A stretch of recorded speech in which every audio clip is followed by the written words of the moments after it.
Guys, good morning. Ayan, first day of November.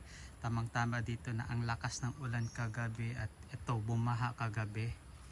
Ayan, so nakikita natin na may hanggang dyan yung tubig kasi tagal na hindi bumaha. Ayan, so bagong baha. Ayan.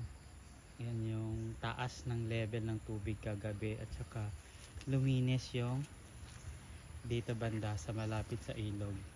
Yan, luminis siya. So natutuwa ko guys kasi lilinis na ulit yung tubig, but now hindi pa masyadong malinis kasi kakatigil lang ng ulan. So ito yung river ngayon dito, masyadong gray, may pagkadilaw-dilaw na konti. Ayan, so hindi na siya mataas yung level ng tubig. So ito yung dinaanan niya, oh. Ayan yung hampas ng tubig level kagabi.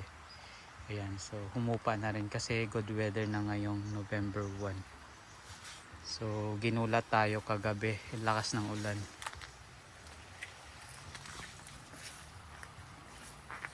Ayan, so lumabas na rin yung buhangin dyan, oh.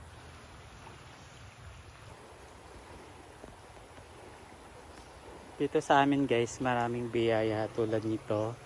So pag nagpagawa tayo ng bahay, ito na, konting ayag lang.